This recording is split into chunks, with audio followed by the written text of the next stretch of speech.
ক্র্যাঙ্কশ্যাফটটা কেমন? সে একটা পিস্টনেরও মেশিন হতে পারে, দুটো পিস্টনের মেশিনও হতে পারে, কিন্তু সে এই ধরনেরই আসবে। তাহলে কি হবে, যখন এটা ডাউন পজিশনে আসবে, ধরো এই কানেক্টিং ওয়ার্ডটা আমার এখানে,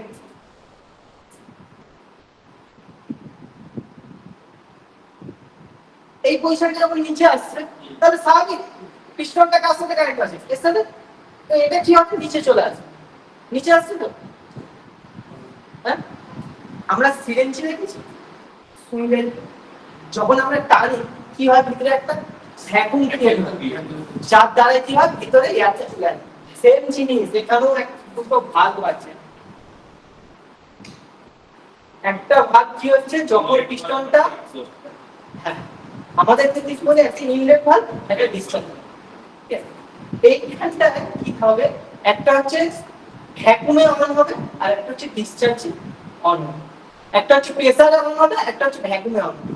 তাহলে যখন আমার পিস্টনটা নিচে আসবে, তখন কি হবে, ইনলেট ভালভটা ওপেন হয়ে যাবে। তাহলে আমার ইনলেট ভালভটা ওপেন হয়ে গেলে কি হবে, আমাদের এই ভিসিসিটা কিসের উপরে চলছে, ভিসিসিটা হচ্ছে ভেপার কম্প্রেসর সাইকেল, এটা ঠিকই বলছো, কিন্তু এই যে কুলিং সিস্টেমটা সব রেফ্রিজারেন্টের উপরে চলে। রেফ্রিজারেন্ট মানে গ্যাস, হ্যাঁ যেটা ওই একটা বলে যে গ্যাস ভরতে হবে, গ্যাস ভরতে হবে। প্রত্যেকটা মেশিনের ক্ষেত্রে আলাদা আলাদা গ্যাস আছে। সেটা ফ্রিজের ক্ষেত্রেও হতে পারে, ক্ষেত্রেও হতে পারে। আমাদের মলে যে সমস্ত বড় বড় এসি হয়, প্রত্যেকটা কুলিং সিস্টেমের মধ্যে আলাদা আলাদা গ্যাস। কি হবে, সেই গ্যাসটা কি হবে, যখন এই ইনলেট ভালভটা ওপেন হয়ে যাবে, তখন কি হচ্ছে, এদিকে ইন হচ্ছে, ইন হয়ে যাচ্ছে। কেন ইন হচ্ছে, ওখানে ভ্যাকুয়াম ক্রিয়েট হচ্ছে, যার দ্বারা ওটা কি করছে, ইন ক্রিয়েট নিচ্ছে, নিয়ে কি হচ্ছে, সিলিন্ডার হলে দিলে ইন করে যাচ্ছে। হয় না? এবার ন্যাচারালি আমরা কি জানি, যখন পিস্টনটা আপ হয়, মানে উপরের দিকে ওঠে, তখন প্রেসার বাড়ে তো, প্রেসার বাড়ে, কেন বাড়ে কি বলতে পারে? কারণ একটা গ্যাসটা পানির ভিতরে স্টোর হয়ে থাকে, একটা নির্দিষ্ট জায়গার ভিতরে ওটা অল্প স্থানের মধ্যে যদি ওটা স্টোর হয়ে থাকে, ওটা চাপের একটা সৃষ্টি করে, একটা প্রেসার ক্রিয়েট হয়, যার জন্য ভলিউমটা কমে যায়, ওটা কি হয়, প্রেসারটা বেড়ে যায়। তাহলে কি হচ্ছে, ও আমার এই ইনলেট ভালভটা তখন অফ হয়ে গিয়ে তখন কি হবে, আউটলেট ভালভটা, এই যে ভিসিসি, এই যে রেফ্রিজারেন্ট যেটা বলছি, এটা সম্পূর্ণ পিস্টনটা কিসে কাজ করে, ভেপারের উপরে কাজ করে। এই কম্প্রেসারের মধ্যে যদি আমরা কখনো লিকুইড রেফ্রিজারেন্ট চলে যায়, তাহলে কম্প্রেসারটা খারাপ হয়ে যায়। যদি এই কম্প্রেসারটা যদি লিকুইড রেফ্রিজারেন্ট, রেফ্রিজারেন্ট মানে গ্যাস, ঠিক আছে, সে যে কোনো গ্যাস, এসির গ্যাস হতে পারে, ফ্রিজের গ্যাস হতে পারে, যে কোনো গ্যাস যদি চলে যায়, তাহলে কম্প্রেসারটা খারাপ হয়ে যায়, ঠিক আছে। সেটাই জন্য ভিসিসি মানে ভেপার, ভেপারকে এই যে যখন টানছে, ভেপার ইন হচ্ছে, এখানে ভেপার ইন হচ্ছে, যখন আউট হচ্ছে, তখন ভেপারই আউট হচ্ছে। তাহলে স্যার ভেপার যদি ইন হয়, ভেপার যদি আউট হয়, তাহলে আমি পিস্টনটা এই সরি কম্প্রেসারটাকে কেন কাজ করবো? তো তাহলে কিছুই কাজ নেই, ভেপার ইন হচ্ছে, ভেপার আউট হয়ে যাচ্ছে। কোশ্চেন আসতে পারে না, তাহলে কোনো কি ট্রান্সফর্ম হচ্ছে, একটা থেকে একটা, হ্যাঁ ট্রান্সফর্ম হচ্ছে, ভেপার ভেপার স্টেজই থাকে, কিন্তু কি স্টেজ হচ্ছে, একটা হচ্ছে লো প্রেসার, একটা হচ্ছে হাই প্রেসার। লো প্রেসার একটা হচ্ছে হাই প্রেসার। এবার আমরা তিন চারটে জিনিস দেখি, কম্প্রেসার, কনডেন্সার, এক্সপানশন আর লং।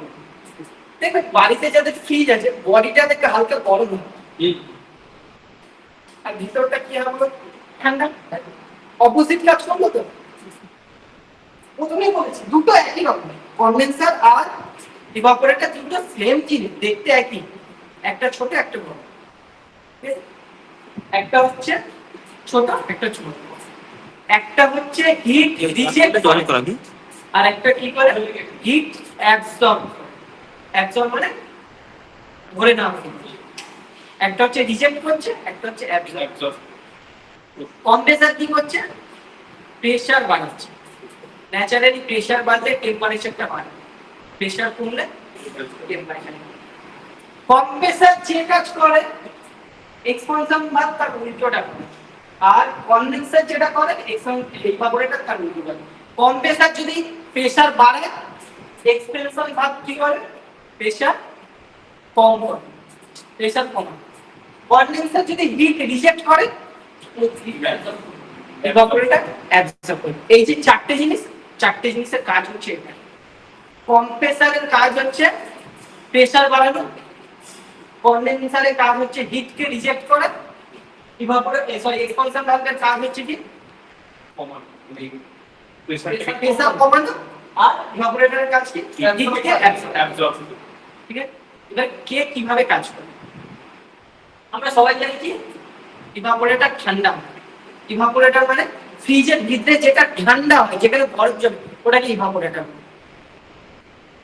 কম্প্রেসর কি করে, ইভাপোরেটর থেকে low pressure low temperature, pressure কমা মানে টেম্পারেচার কমবে, আর প্রেসার বাড়া মানে টেম্পারেচার বাড়বে। ঠিক আছে, প্রেসার কমলে টেম্পারেচার কমবে, প্রেসার বাড়লে টেম্পারেচার বাড়বে। তো কম্প্রেসর কি কাজ করছে, ইভাপোরেটর থেকে low pressure low temperature vapour refrigerant suction লাইনের মাধ্যমে পিস্টনের ভিতরে প্রবেশ করছে। এইটা হচ্ছে তিন হচ্ছে, মানে ধরো এই যে কম্প্রেসর, এখানে একটা এটা আউট, তাহলে এরও স্বাভাবিক একটা ইন একটা আউট হবে, এই ইনটা চলে যাচ্ছে। হ্যাঁ, এরও তার একটা ইন একটা আউট হচ্ছে কি তাই, এরও একটা ইন একটা আউট।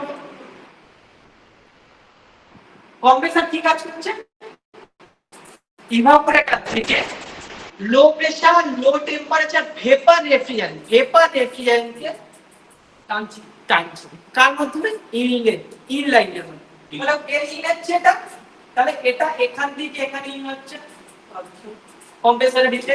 কম্প্রেসর মানে কি পিস্টনের ভিতরে ইন হচ্ছে, তারপরে কি হচ্ছে চাপটা বাড়াচ্ছে, কি করে পিস্টনটা যখন আপওয়ার্ড স্ট্রোক হচ্ছে তখন কি হচ্ছে প্রেসার ভলিউমটা কমছে, পুরো সিরিঞ্জের মতো যখন নিচে নামছে ইভাপোরেটর থেকে টানছে উপরে ছোট ঠেলে ট্রান্সফার হচ্ছে।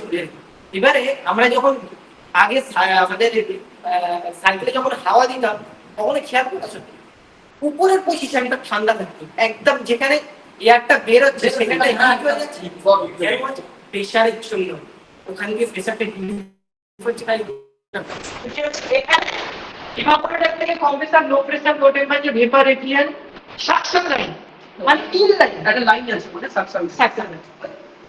সাকশন লাইনের মাধ্যমে কম্প্রেসরের ভিতরে আসছে। তারপরে কি হচ্ছে কম্প্রেসরটা কি হচ্ছে প্রেসারটা বাড়াচ্ছে। কি করে বাড়াচ্ছে, যখন পিস্টনটা আপওয়ার্ড স্ট্রোক হচ্ছে তো সিলিন্ডার হোলের মধ্যে যে জায়গাটা আছে সেই জায়গাটা কি হচ্ছে কমছে, জায়গাটা কমলে কি হচ্ছে প্রেসারটা ন্যাচারালি বাড়ছে।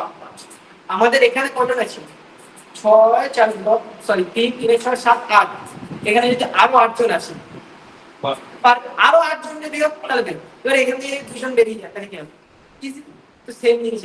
যখন পিস্টনটা ডাউনওয়ার্ড স্ট্রোক হচ্ছে তখন ন্যাচারালি ওটা লো প্রেসারে থাকছে, যখন ওটা আপওয়ার্ড স্ট্রোক হচ্ছে চাপ দিচ্ছে তখন ওটা কি হচ্ছে হাই প্রেসারে কনভার্ট হচ্ছে, ভেপার টেম্পারেচার থাকছে but low pressure to high pressure হয়ে যাচ্ছে। তো হাই প্রেসার কি হচ্ছে কম্প্রেসর ডিসচার্জ লাইনের মাধ্যমে কনডেন্সারে পাঠিয়ে দিচ্ছে,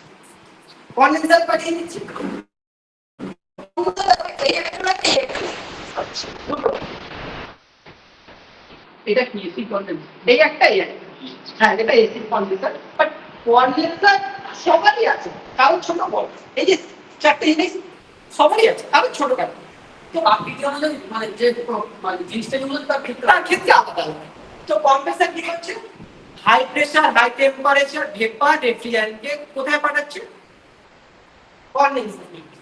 তো এর ডিসচার্জ লাইন থেকে এর সাকশন লাইনে চলে মানে তিন হচ্ছে চাপটাকে পাঠাচ্ছে, হ্যাঁ উচ্চ চাপটাকে পাঠাচ্ছে কনডেন্সারে ঢুকছে, মানে এইটা দিয়ে ঢুকছে। হ্যাঁ সে ওখানে ইন করে দেখাচ্ছে আমি কোনটা দিয়ে ঢুকছে কোনটা দিয়ে। কনডেন্সারের কাজ কি, এই যে উচ্চ চাপ যেটা করছে না তার মানে ওটা হিট হয় না, হিট হয়ে আসছে অনেকটা থেকে হিট হয়।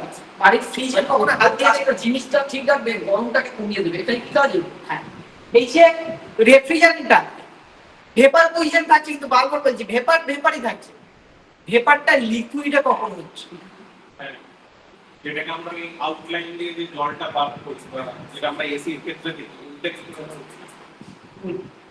আমাদের বাড়ির গ্যাস সিলিন্ডার দেখবে, বাড়িতে গ্যাস সিলিন্ডার আছে না, যতটুকুনি গ্যাস থাকে ততটুকুনি ঠান্ডা থাকে, আর যতটা গ্যাস থাকে না সেটা দেখবে নর্মাল টেম্পারেচার থাকে।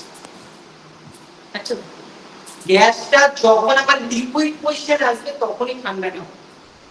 রেফ্রিজারেন্ট যখন লিকুইড স্টেজে আসবে প্রেসার ড্রপ করবে, প্রেসারটা ড্রপ করবে প্লাস লিকুইড স্টেজে আসবে তখনই ঠান্ডাটা হবে। কন্ডেন্সার কি হচ্ছে, এর মধ্যে কি আছে, ভেপার আছে, ভেপার আছে। তো ভেপারটা কি হচ্ছে, আস্তে আস্তে আস্তে আস্তে আস্তে আস্তে আস্তে আস্তে আস্তে আস্তে এই এখান থেকে এখানে গেছে, আবার এখানে গেছে, আবার গেছে, আবার গেছে। হিটটা রিমুভ হয়ে ঠান্ডা লিকুইড ওর চলার শক্তিটাকে কমাচ্ছে আস্তে আস্তে। আমরা সবটা কমাচ্ছে। হ্যাঁ, ব্যাপারটা স্লো করে দিচ্ছি, ব্যাপারটা স্লো করার জন্য করছি। হ্যাঁ, অ্যাকচুয়ালি ওর মেন কাজটা উদ্দেশ্য হচ্ছে যে ভিতরে যে হিট আছে, ভিতরে যে ভেপারটা আছে, high pressure high temperature vapour যেটা আছে ওটাকে high pressure high temperature warm লিকুইডে পাঠানো। আমরা জল যখন নরমালি বানাচ্ছি, জলকে যখন হিট দিই তখন কি হয়, বাষ্প আসতো, সেই বাষ্পটা যখন ঠান্ডা হয় তখন কি হয়, জল হয়। সেম জিনিস, রেফ্রিজারেন্টে যখন হিট দেবো তখন কি হবে, টেম্পারেচার বাষ্প হচ্ছে। আবার সেই রেফ্রিজারেন্টে যখন হিট থেকে সরিয়ে দেবো তখন কি হচ্ছে, ও স্টেজে চলে আসবে, মানে তরলে চলে আসবে। সেম জিনিস কি হচ্ছে, কনডেন্সার আসছে। কনডেন্সার কি করছে, এই যে নরমাল যে আমাদের এয়ার, নরমাল যে এয়ার আছে আমাদের এই এর মধ্যে যে ঠান্ডা যে এয়ার, সেই এয়ারের দ্বারা কি করছে, কনডেন্সারের ভিতরটা কনডেন্সার থেকে ঠান্ডা করছে, হিটটাকে রিসেট করছে, হিটটাকে রিসেট করছে। করার ফলে কি হচ্ছে, হিট রিসেট করলে একটু পরিস্থিতি কি হবে, রেফ্রিজারেন্টটা লিকুইডে ঠান্ডা তো ঠান্ডা হওয়া মানে তো রেফ্রিজারেন্ট ভেপার যদি ঠান্ডা হয় তাহলে লিকুইডে যাচ্ছে, তো লিকুইডে পরিষ্কার প্রপার লিকুইড আসবে না, প্রপার লিকুইড আসতে পারবে না। প্রপার লিকুইডের জন্য কি করবে, এক্সপানশন করবে। বুঝলো তো, এর অপোজিটে এটা হচ্ছে এ যদি প্রেসার বাড়ে তাহলে এ প্রেসার বাড়বে। কি হচ্ছে, এ কি করছে, ওয়ার্ম লিকুইড মানে গরম থাকবে, কতটা গরম, হালকা হালকা হালকা হালকা গরম থাকবে, ঠিক আছে। তো এ কি করছে, কনডেন্সার থেকে কোথায় চলে যাচ্ছে, এক্সপানশন ভালভের মধ্যে প্রবেশ করছে। এক্সপানশন ভালভ কি কাজ করে, এক্সপানশন ভালভ হচ্ছে এই যে ওয়ান লিকুইডটা প্রপার লিকুইডে বানায়। প্রপার লিকুইড কিভাবে বানাচ্ছে,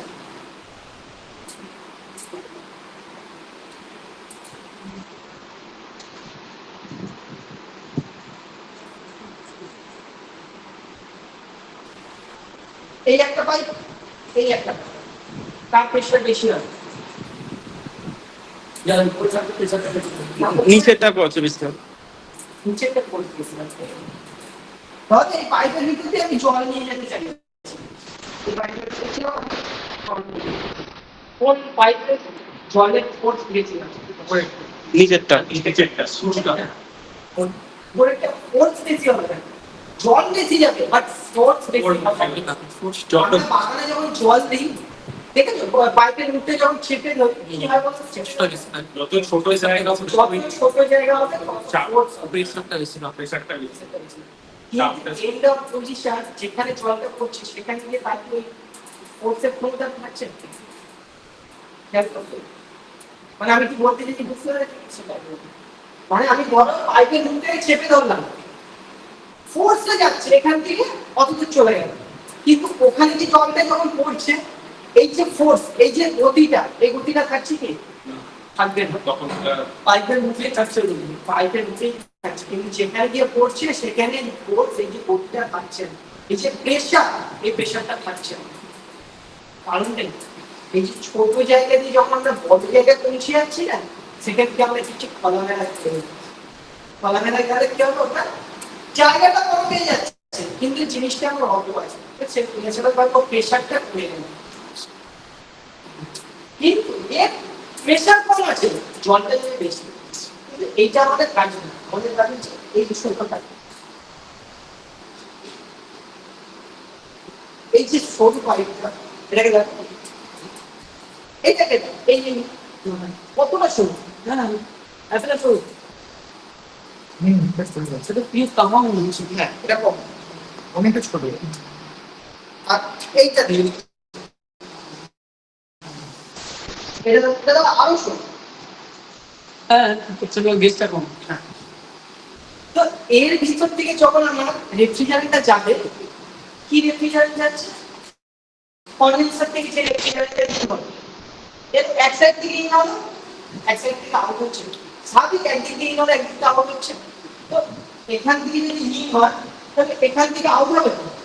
এই আউটটা হচ্ছে যখনই আউট হচ্ছে, এখান থেকে যখনই রেফ্রিজারেটরটা পড়ছে, কোথায় পড়ছে? ইভাপোরেটর যখনই পড়ছে তো কি বলেছি? এই পাইপটা থেকে এই পাইপটা বড় তো, ওই পাইপটা বড় তো, জায়গাটা বড় তো। এখান থেকে যখনই গ্যাসটা ওপরে যে পড়ছে তো কি হচ্ছে, ওর যে ক্ষমতা, ওই যে প্রেশারটা ড্রপ করছে, মানে প্রেশারটা অত্যাধিক হারে কমে যাচ্ছে। প্রেশার কমলে টেম্পারেচার অ্যাক্সিলারেট করে, প্রেশার বাড়লে টেম্পারেচার বাড়ে, প্রেশার কমলে টেম্পারেচার কমে। টেম্পারেচারটা কমছে, টেম্পারেচারটা কমছে, যখনই টেম্পারেচার কমবে তখন কি হচ্ছে, ওটা ঠান্ডা লাগছে। কারণ ওর ভিতরে আমাদের জল নেই, আছে কি রেফ্রিজারেটর, রেফ্রিজারেটর কাছে হচ্ছে ঠান্ডা। আইসটা জমবে না তখন। তখনই আইসটা জমছে। এই যে আইসটা যেটা জমছে, আইসটা আপনি বাইরে থেকে দিচ্ছে না, জল দিচ্ছে না তো, তাহলে জলটা হচ্ছে আইস। আইস কখনই আসবে, জল দিলে তখন তো আইস আসবে। আমি তো জল দিচ্ছি না, তাহলে আইসটা আসতে পারবে। এই যে ন্যাচারাল যে ময়েশ্চার, জলীয় বাষ্প, সেই জলীয় বাষ্পটাও কি করছে, অ্যাবজর্ব করছে। কি বলছিলাম এখানে, এই কনডেন্সার যদি হিট রিজেক্ট করে, মানে যদি ছেড়ে দেয়, ছেড়ে দিচ্ছি না তো, ছেড়ে ইভাপোরেটর হিট অ্যাবজর্ব করছে। ও কি করছে, হিটটাকে অ্যাবজর্ব করে নেয়। হিটটার মধ্যে কি আছে, ময়েশ্চারটা হিটটাকে অ্যাবজর্ব করে। হিট অ্যাবজর্ব করলে কি হবে, ন্যাচারাল ভাবে এর ভিতরে যে গ্যাসটা, সেই গ্যাসটা কি হবে, আস্তে আস্তে ভেপার হওয়া শুরু করে দিচ্ছে। এই ভিতরে ভেপার হওয়া শুরু করে দিচ্ছে, কিন্তু প্রেশারটা ওই থাকে। কারণ এখানে কম্প্রেসার ছিল প্রেশার বাড়ানোর জন্য, এখানে তো কম্প্রেসার না, এখানে ওর স্টেজটাকে চেঞ্জ করেছে। স্টেজ একই আছে, এও ভেপার, এও ভেপার, কিন্তু সরি, এ ভেপার ছিল, এ লিকুইড ছিল, ইভাপোরেটর লিকুইড ছিল, কিন্তু লিকুইড থেকে কি হচ্ছে, ভেপার হচ্ছে। কি করে ভেপার হচ্ছে, এই যে ধর ফ্রিজের যে খাবারটা বলা আছে, তার নিজের একটা হিট আছে, সেই হিটটাকে ও নিয়ে নিচ্ছে। কে নিচ্ছে, ইভাপোরেটর। ইভাপোরেটর তিনি কি করছে, নিয়ে কিচ্ছু করছে না। ইভাপোরেটরটা এই পাইপটা শুধু হিটটাকে নিচ্ছে, মেন হিটটা কে নিচ্ছে, ভিতরে যে রেফ্রিজারেটর আছে সেই রেফ্রিজারেটরটা হিটটাকে ক্যাপচার করছে। করার পরে কি করছে, সেই হিটটাকে কি করছে, ও যে কম্প্রেসার বলতে পাঠিয়ে দিচ্ছে। কম্প্রেসার আবার কি করছে, হিটটা তো কমে যাবে না, হিটটা কমে যাবে, তো ওই সময় পুরো প্রপার ঠান্ডাটা চলে যাবে। এটাই হচ্ছে মেন ভিসিসি। ভিসিসি কি, এই যে মেন চারটে পার্ট, এর মধ্যে কি হচ্ছে, কম্প্রেসার যদি হিট বাড়ায়, প্রেসার বাড়ায়, তাহলে এক্সপানশন বাড়ে, প্রেসার কমবে, কমাতে। আর কন্ডেন্সার যদি হিট রিঅ্যাক্ট করে, ইভাপোরেটর অ্যাবসর্ব করবে, ভেপার কমছে। এটাকে আমরা যদি এক ভাবে বলতে বলি তাহলে কেমন শুনতে লাগবে, কম্প্রেসার ইভাপোরেটর থেকে low pressure, low temperature vapour refrigerator suction লাইনের মাধ্যমে কি হচ্ছে, পিস্টনের ভিতরে আসছে। যখন পিস্টনটা আমার ডাউনওয়ার্ড স্ট্রোক থাকছে, তখন ইনলেট ভালভ ওপেন হচ্ছে, আমার রেফ্রিজারেটরটা, ভেপার রেফ্রিজারেটর সিলিন্ডার হোলের মধ্যে চলে আসছে।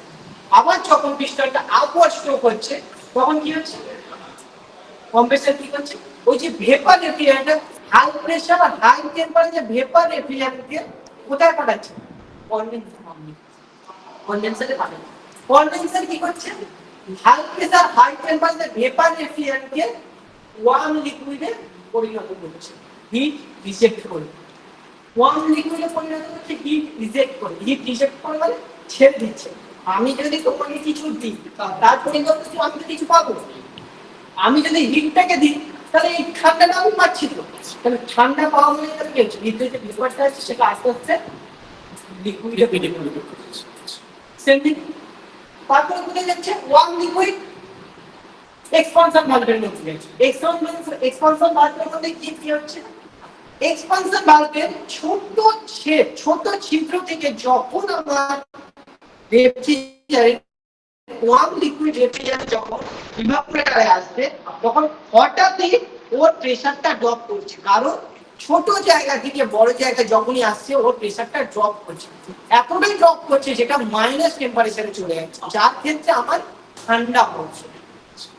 ঠিক আছে, তারপরে কি হচ্ছে, ইভাপোরেটর কি করছে আমাদের ভিতরে, মানে ধরো ঘরের ভিতরে বা ফ্রিজের ভিতরে যতগুলি সিস্টেম যখন যেখানে আছে সেখান থেকে হিটকে অ্যাবজর্ব করছে, করার পরে কি হচ্ছে ভিতরে যে লিকুইড রেফ্রিজারেন্টটা ওটা কি হচ্ছে ভেপারে পরিণত হচ্ছে। এই সিস্টেমটা কন্টিনিউয়াসলি হচ্ছে, এই জন্য এটাকে আমরা বলছি vapour compression cycle. Vapour compression cycle কেন বলছি, ভেপারকে কম্প্রেস করছে, মানে প্রেসার ভেপারকে আবার কম্প্রেস করছে, সেই কারণে ভেপার কম্প্রেশন সাইকেল।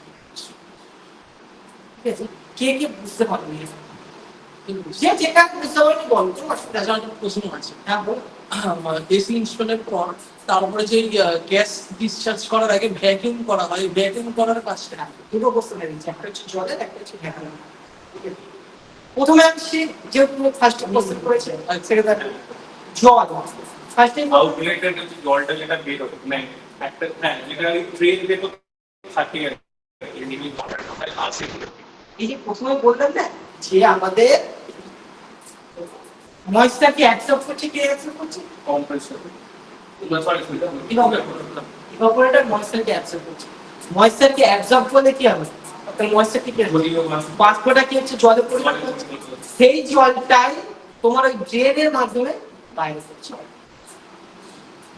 সেই জলটাই ড্রেনের মাধ্যমে তোমার বাইরে হচ্ছে। ফ্রিজের ক্ষেত্রে দেখবে ফ্রিজের পিছনে দেখবে তোমার একটা ট্রে থাকে, সেই ট্রেতে মাঝে মাঝে একটা জল আসে, যখন ফ্রিজটা বন্ধ করে দিই ওই জলটা হচ্ছে ওই জলটা চলে আসে। ফ্রিজ অ্যাকচুয়ালি মাইনাস টেম্পারেচারে কাজ করে, আর আমাদের এসি প্লাস টেম্পারেচার।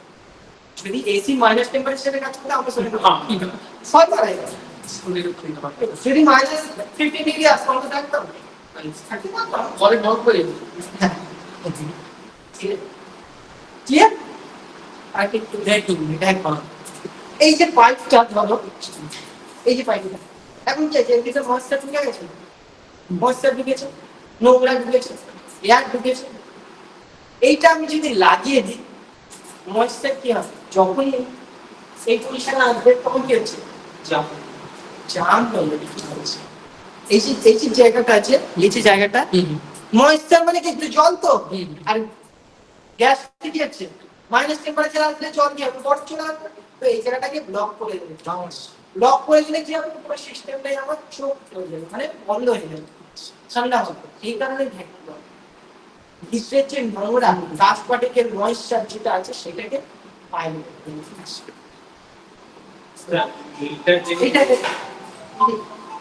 এটা খুব একটা ইম্পর্টেন্ট, তাই ভ্যাকুয়াম করাটা খুবই ইম্পর্টেন্ট। ভ্যাকুয়াম হ্যাঁ দেখবেন আমাদের কম্প্রেসর মানে এই যে এটা তো মানে 24/7 মানে ওই সাইকেলটা করেই যাচ্ছে 24/7 সাইকেলটা করছে, এটা অ্যাকচুয়ালি ঠিক না।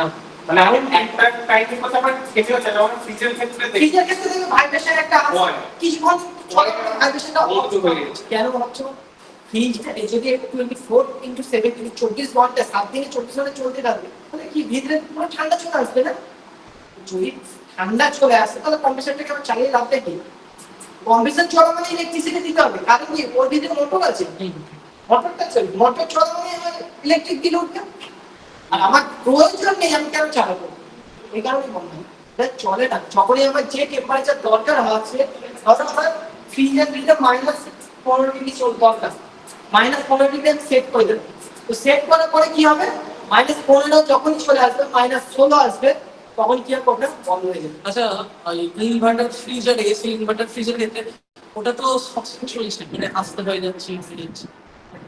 আমরা একদম ধরো -50 -50 কোনটা বেশি খারাপ হবে,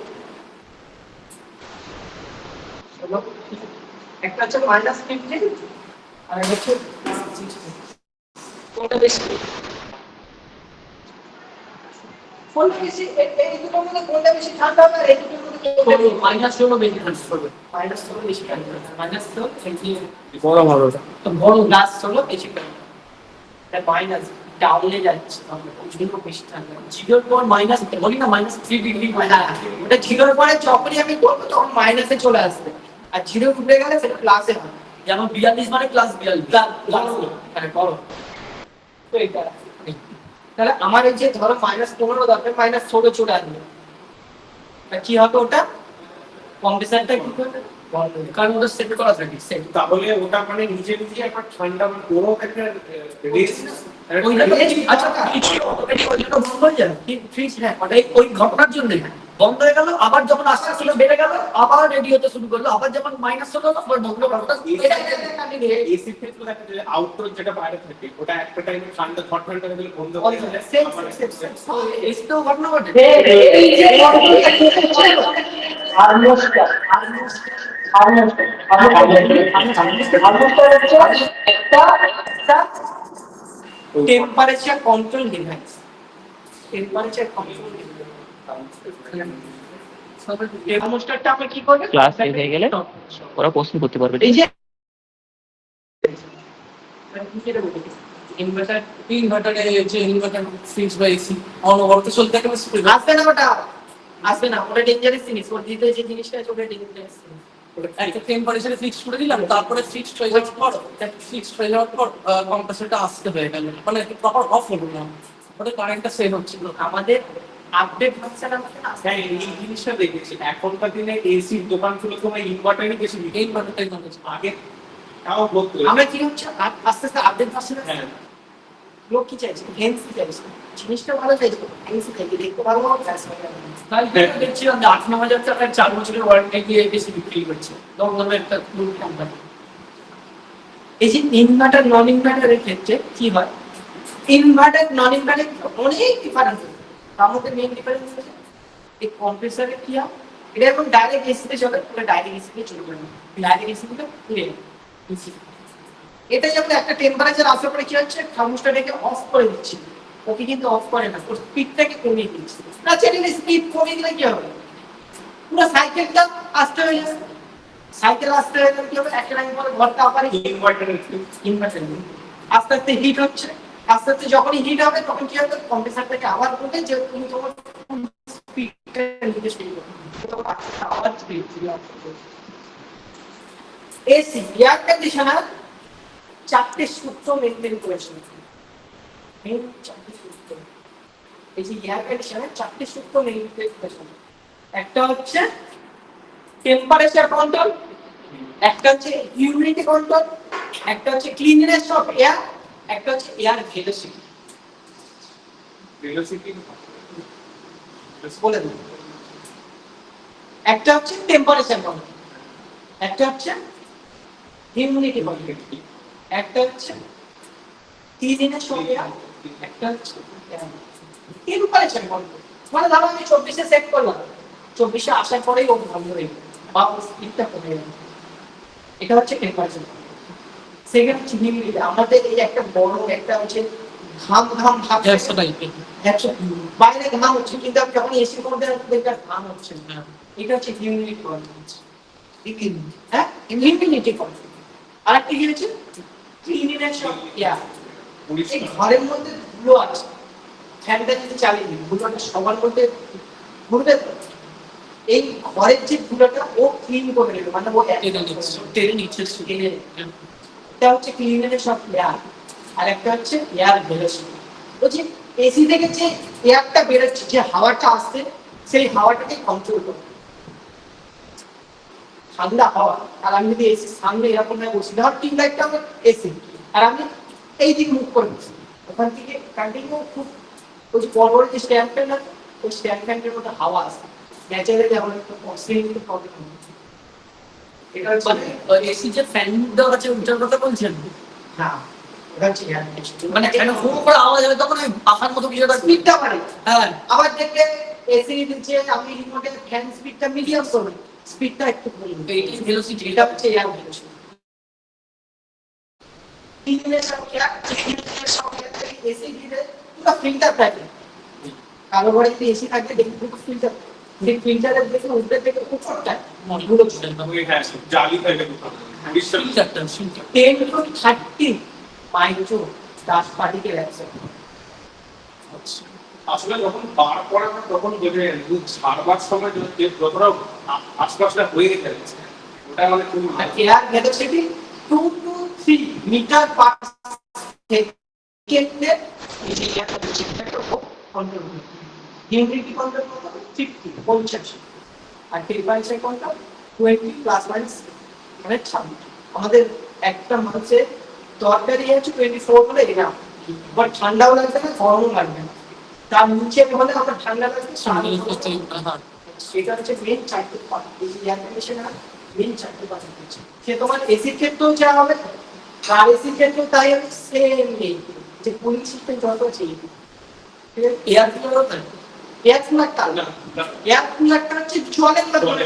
আচ্ছা ওটা অন্য সিস্টেম আছে একটা আমি সবাই বলবো এয়ার কুলার ইউজ না করতে, সবাই নরমালি আচ্ছা। আমাদের মধ্যে জলীয় বাষ্প এলাকায় আমরা নাই। না করা ভালো। ঠান্ডা লেগে যায়। প্রথমত জলীয় বাষ্প, দ্বিতীয়ত কিন্তু ওটা জলের দ্বারা ভিতরে জল দেওয়া থাকে, আবার কেউ কেউ বরফ দেয়। তো কি করছে ওটা ডাইরেক্ট জলটা তোমার ভিতরে যখন যাবে তো সেই জলটা আস্তে আস্তে আস্তে আস্তে লাংসের প্রবলেম আসে। ওই জন্য আমরা চাই যে এই ফিল্ডে আসতে হবে, এই আরএসি ফিল্ডে। আরএসি মানে রেফ্রিজারেন্ট এন্ড গ্যাস পলিউশন, এই ফিল্ডে আছে তারা আমরা বলি যে এয়ারটা ব্যবহার করবে। আচ্ছা বলছে এইটা হচ্ছে এক ধরনের এক্সপানশন ভাব, এটাও হচ্ছে এক ধরনের এক্সপানশন ভাব। এইটাকে আমরা কি বলি ক্যাপিলারি টিউব, আর এটা কি হচ্ছে ইলেকট্রিক্যাল এক্সপানশন ভাব। ইলেকট্রিক্যাল এক্সপানশন ভাব যেমন এখানে দেখো একটা পোর্ট আছে ইলেকট্রিক সাপ্লাই দেওয়া, ঠিক আছে, আর এখানটা দেখো একদিকে একটা আছে একদিকে দুটো আছে। এটা কিভাবে কাজ করবে, কিভাবে কাজ করবে এরকম কিছু বলি। এর কিছু একটা ম্যাগনেটিক ভাবে কাজ করে, কেমন ম্যাগনেটিক ভাবে সেটা হচ্ছে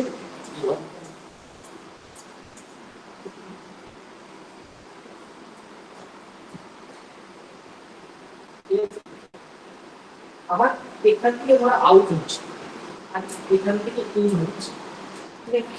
তাহলে এর আপ চলার পথটা কি হচ্ছে এরকম আসছে তো,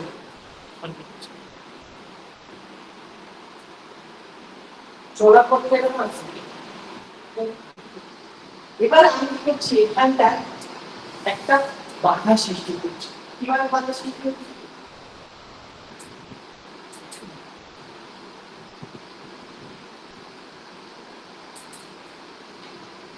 এই এর ছিল একটা কয়েল আছে, কয়েলটা কি করছে না একটা কয়েল, কয়েল যখন আমরা কোনো কয়েলকে একটা বন্ধনে আবদ্ধ করছি কয়েল তৈরি, এখানে আমরা কয়েল তৈরি করছি। এবারে আমি যদি এই কয়েলে এখানে ফেজার এখানে নিউট্রাল সিগন্যাল কি হবে, এখানে ম্যাগনেটিক ফিল্ড তৈরি হবে। যখনই ম্যাগনেটিক ফিল্ড তৈরি হবে তখন কি হবে, এটা তো মেটাল, এটা কি হবে আস্তে আস্তে উপরের দিকে উঠতে শুরু করবে। কারণ কি ম্যাগনেট কি করে মেটালকে টানে, কি হবে এটা আস্তে আস্তে উপরের দিকে উঠে যাচ্ছে।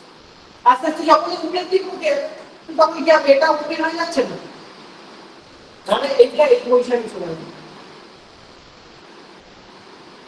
ঠিক আছে, এই পজিশনে চলে যাবে। স্পেসটা খালি হচ্ছে। স্পেসটা একটু কম হয়েছে, পুরো ওপেন হয়েছে কম হয়েছে, ঠিক আছে।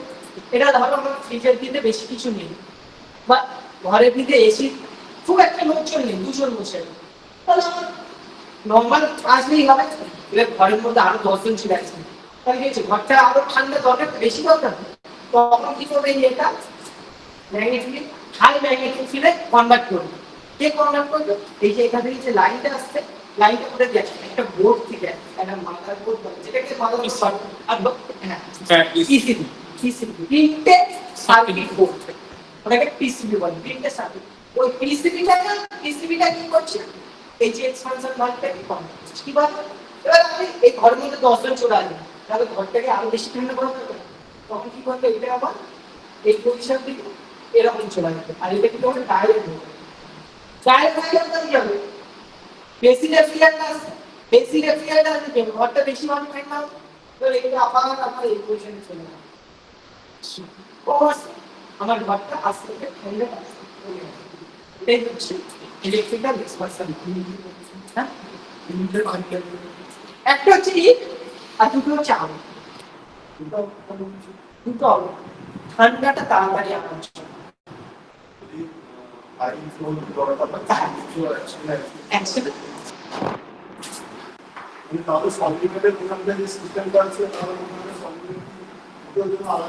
না না না একটাই একটাই এই যে ভাতটা কথা বলছো না, একটাই ভাত, একটাই ভাত। এই যে জায়গাটা আছে যখন আসছে দুটো দিকেই আসছে, কিন্তু যখন আমি না না ফটো তুলবো, হ্যাঁ ফটো তুলবো কিন্তু ওটা একটা পাইপের উপর বাচ্চা আসছে, ঠিক আছে? এবারে কমিয়ে দিলাম, ওই ফ্লোটা কমে যাচ্ছে, দুটো দিকেই যাবে, ঠিক আছে? দুটো দিকেই ফ্লো হবে। আর যদি বাড়িয়ে দিই তাহলে যে দুটো দিকে বাড়বে না,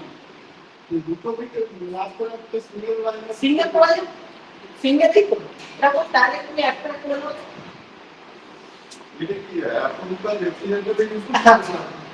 এটা এখনকার রেফ্রিজারেটর, এটা প্রবলেম করেছিল তাই খুলে রেখেছিলাম ওটা, আমি এটা ডবল বড় ফ্রিজের ক্ষেত্রে, বড় ইনভার্টার ফ্রিজের ক্ষেত্রে। ফ্রিজ নিয়ে একটা প্রশ্ন আছে, হ্যাঁ। ছোট যে সিঙ্গেল ফ্রিজের ক্ষেত্রে আমরা দেখি, মানে যেখানে বরফের ট্রেটা আমরা বসাই, ওই একটা সময় ওটা মানে পুরো ভর্তি হয়ে যায় বরফ। হ্যাঁ, ওটা ডিফ্রস্টের জন্য কিন্তু জলটা পুরো বেরিয়ে যায়, কিন্তু আমরা যদি ডবল ডোর ফ্রিজের ক্ষেত্রে দেখি ওই জিনিসটা হয় না। ওটা কি কোনো পার্থক্য কিছু আছে? হ্যাঁ, অনেক কিছু। ওটা মানে কি হয় আমাদের যেহেতু দুটোই আমি দেখি যে অনেক কিছু আগে বরফটা আগে গলাতে দিতে হয়। অনেক কিছু সিঙ্গেল ধরে কিন্তু কি আছে, আমার ডিফ্রস্ট করতে হয়, কি আছে কি থার্মোস্ট্যাটে আমি একবার পুশ করে দিলে ডিফ্রস্ট মোডে চলে যাবে। কিন্তু ডবল ডোরের ক্ষেত্রে আমাকে কিছুই করতে হয় না, অটোমেটিক সব কিছু হয়ে যাবে। অটোমেটিক কিছু হয় না, সব মেকানিজম আছে। কি আছে? হিটার যদি চলে তাহলে কি আছে? স্বাভাবিক হিট হবে। হিট হচ্ছে হিট, আমি যদি একটা বরফের তলায় হিটার বসিয়ে দিই, ঠিক আছে, বরফটাকে গলাচ্ছে না। এই যে টাইমিংটা কে ঠিক করেছে না, একটা টাইমার আছে ডবল ডোর ফ্রিজের থেকে, একটা টাইমার থাকে, যে টাইমারটা কি করে প্রত্যেক 8 ঘন্টা পর, 8 আওয়ার্স পর, প্রত্যেক 8 ঘন্টা পর হিটারকে লাইন দেয়। হিটারকে আমার লাইন দেয়, হিটারকে লাইন দাও 8 ঘন্টা স্বাভাবিক আমার বরফ চলে আসবে ফ্রিজে, 1 ঘন্টা 1.5 ঘন্টার মধ্যেই বরফ চলে আসবে। এখানে আমাদের একটা ফ্রিজ 8 ঘন্টা চলে গেলে স্বাভাবিক বরফ আসবে। তো 8 ঘন্টা পরে কি হচ্ছে, আমার হিটারকে লাইন দিয়ে দিচ্ছে। হিটার কি লাইন দিলে হিটার গরম হচ্ছে, বরফটা অটোমেটিক করবে শুরু করে। ওই যে ডবল ডোর ফ্রিজটাকে এই জন্য বলে ফার্স্ট ফ্রি রেফ্রিজারেটর, মানে ডিফারেন্ট অপশন, ফার্স্ট ফ্রি। আর সিঙ্গেল ডোর রেফ্রিজারেটরকে বলে ডাইরেক্ট টু রেফ্রিজারেটর। ডবল ডোরটাকে বলে ফার্স্ট ফ্রি রেফ্রিজারেটর, সিঙ্গেল ডোরকে বলে ডাইরেক্ট। একের অধিক যখনই চলে আসবে সেটাকে বলে ফার্স্ট ফ্রি রেফ্রিজারেটর। এই যে সাইড বাই সাইড, মানে বড় আলমারির মধ্যে যে ফ্রিজগুলো দুদিকে বলছে আলমারির মধ্যে, যেটাকে বলে সাইড বাই সাইড ফ্রিজ, কিন্তু ও সেই ফার্স্ট ফ্রি দামটাই আসছে, যেটাকে সাইড বাই সাইড। হ্যাঁ, ওই যে আলমারির মধ্যে যেটা সাইড বাই সাইড, মানে সাইড বাই সাইড, বাট ও ফার্স্ট ফ্রি দামটাই আসছে। একের অধিক যতই দরজা আসুক সেটাকে ফার্স্ট ফ্রি রেফ্রিজারেটর। আমি সিঙ্গেল ডোরে ইউজ করছি না, বা ডবল ডোরে ইউজ করছি, অফিং করছি। সিঙ্গেল ডোরে যদি অফিং না করে আমাদের সেম কিভাবে আমরা ইউজ করতে পারি, ডবল ডোরে কেন আমরা ইউজ করতে পারি? আমাদের কি হয়, ধরো আমি ডাইরেক্ট বুঝে ইভাপোরেটরের মধ্যে খাবার রাখছি না, সিঙ্গেল ডোর সেকশন ডাইরেক্ট কিন্তু একটা মেটালের একটা জায়গা আছে,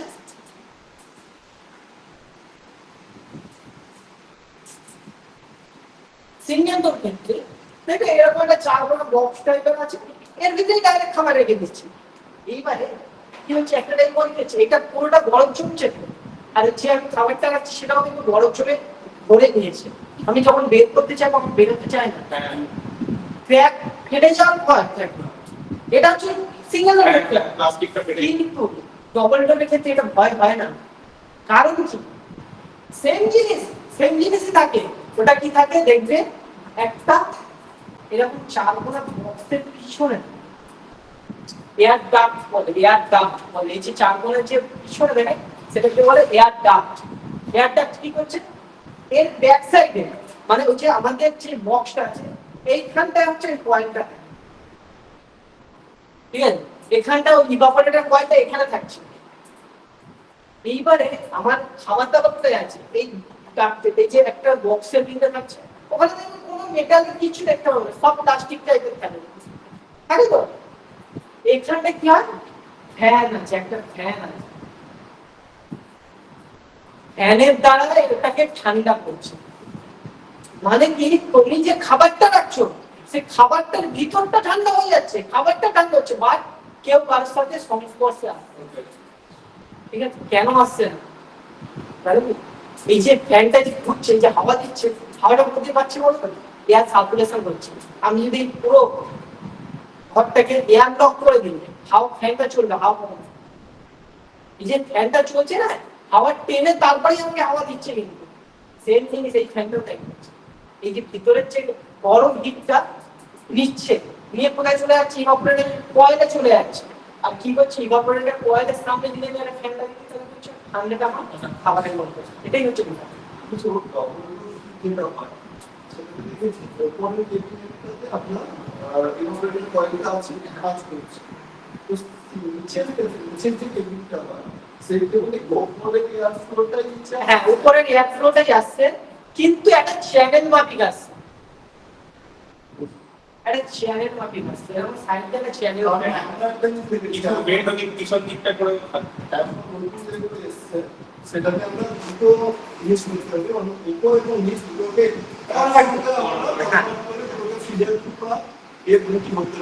তো সেক্ষেত্রে কি হয়, ওই উপরের যে চ্যানেলটা আছে ওই চ্যানেলটা কি কোনো মানে সাইজকে না, ওইটা কি হচ্ছে বলো তো, এই যে তুমি যে উপরেরটা বলতে না, ওই কয়েলটা আমার ফার্স্ট পিরিয়ড কি হচ্ছে, প্রথম আগেকার যুগে কি হচ্ছে, ওটা একটা রুটিন ছিল, আর এখনকার যুগে কি হচ্ছে, ওটাকে পুরোটাই সিস্টেমাইজ করে দিয়েছে। মানে আগেকার যুগে কি হয়েছিল, এটা একটা রুটিন ছিল, মানে উপরে পয়সা ছিল, এখন সেটাকে কি করেছে, ব্যাক সাইডে কিছু কিছু ক্ষেত্রে এরকম করে নামিয়ে দিয়েছি। তাহলে আমার যদি সিস্টেমটা একটু সিস্টেমে করে দিই, এবার আমার দেখা গেল উপরের দরকার ঠান্ডা, উপরেরটা দরকার, আমি এই ফ্যানটাই চালু করি, ফিট বাড়ি টেস্ট করি, নিচেরটা দরকার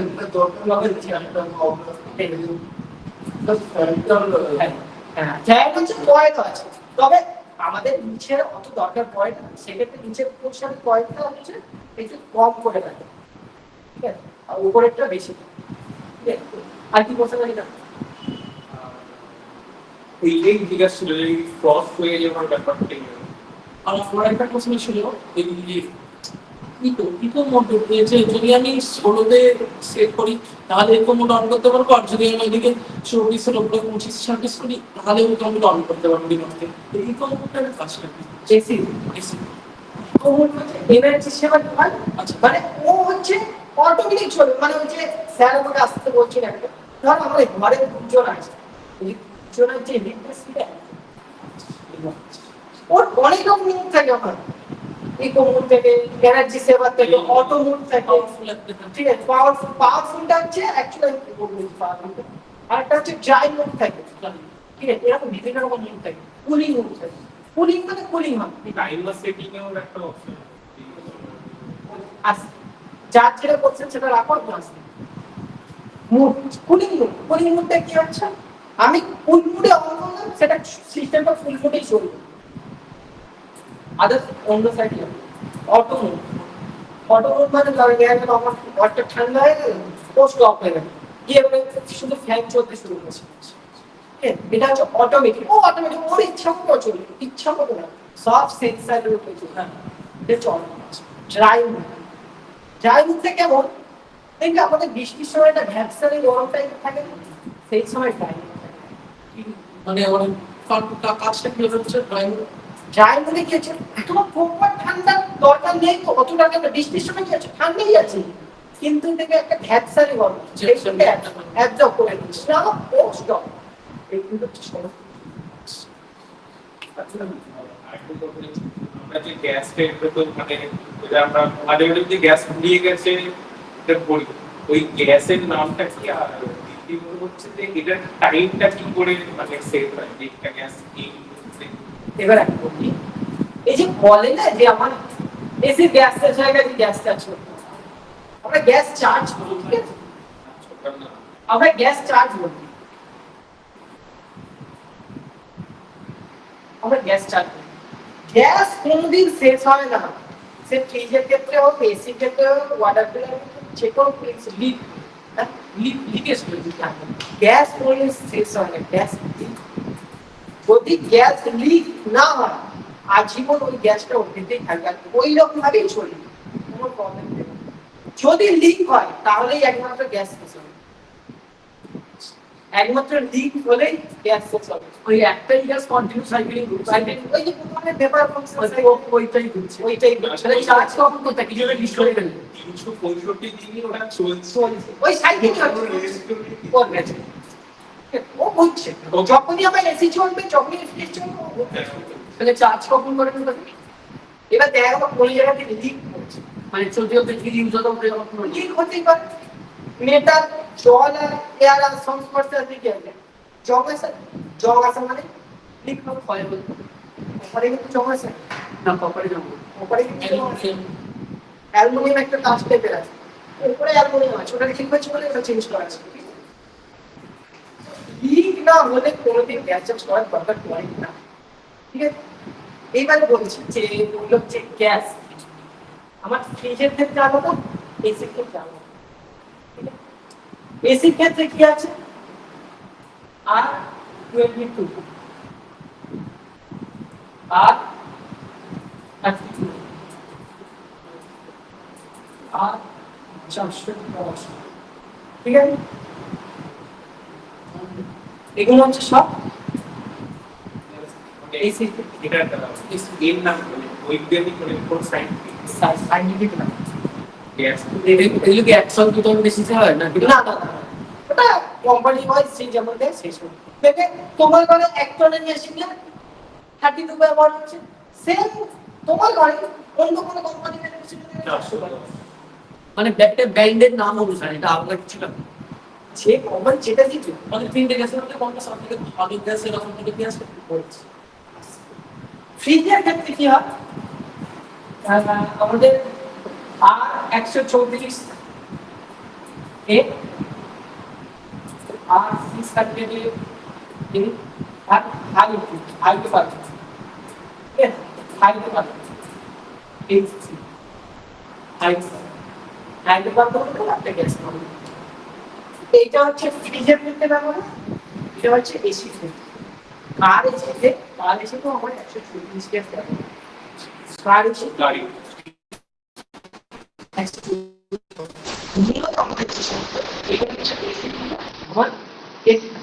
আর এগুলো কি হচ্ছে আমার ফ্রিজ।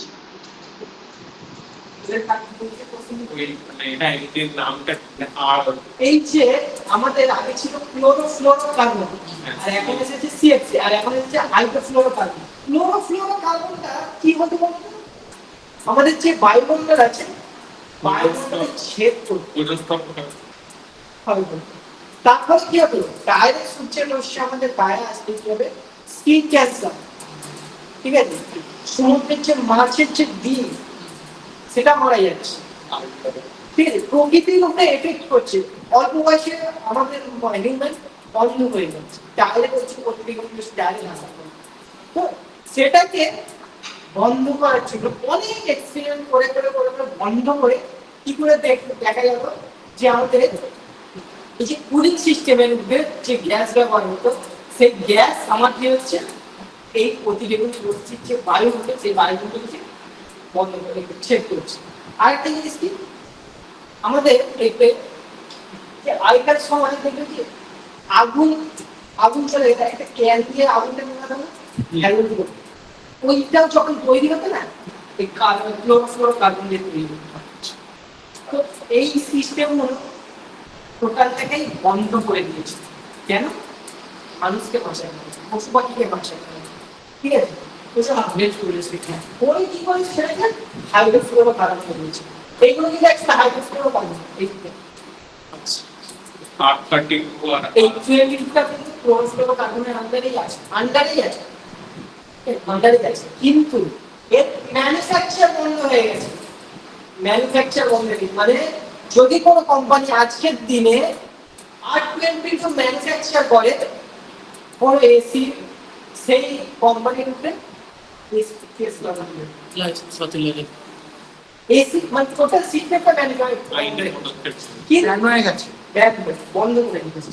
কিন্তু আমাদের পুরনো এসি আছে, এবার কোনো এসি যদি গ্যাস লিক হয় তাহলে আমি এসি রেখে ফেলে দেবো। মার্কেটে চলে এই রয়েছে না স্মেল কিন্তু গ্যাসটা পাওয়া যাচ্ছে, এই যে রেফ্রিজারেটরটা পাওয়া যাচ্ছে, বাট ম্যানুফ্যাকচারটা আচ্ছা যদি কোনো এসিতে 822 গ্যাস থাকে চিন্তাতে 832 গ্যাস না রিচার্জ পাওয়া যায় না। কারণ কি? হ্যাঁ? কারণ কি প্রত্যেকটা গ্যাসের প্রেশার আলাদা, প্রেশার আলাদা, প্রত্যেকটা গ্যাসের প্রেশার আলাদা। এর যদি সাকশন প্রেশার 130 হয়, এর সাকশন প্রেশার কত হবে? 120। আর এর সাকশন প্রেশার কত হবে?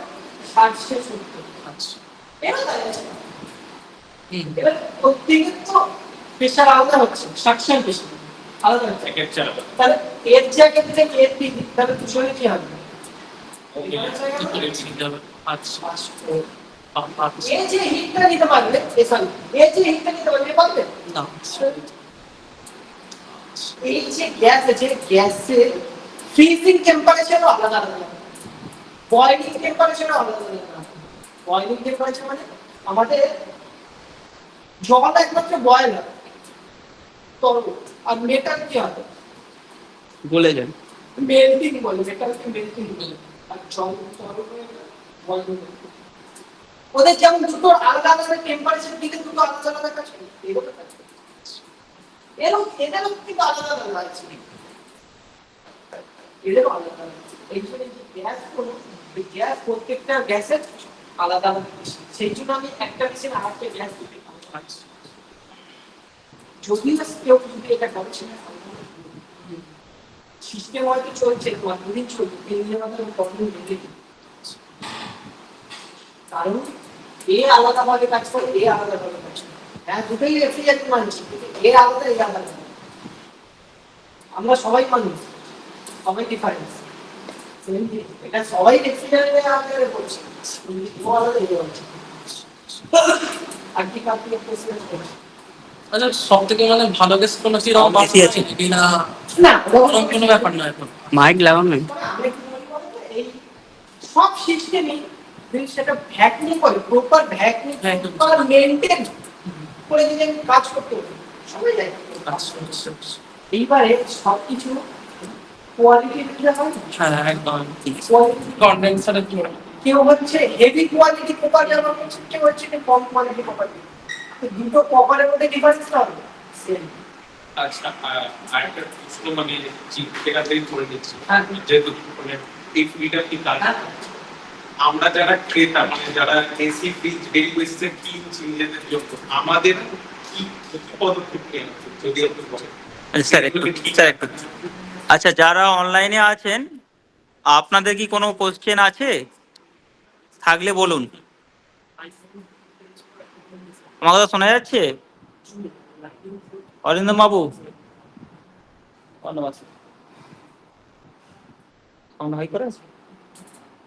কেউ একজন আনমিউট করুন।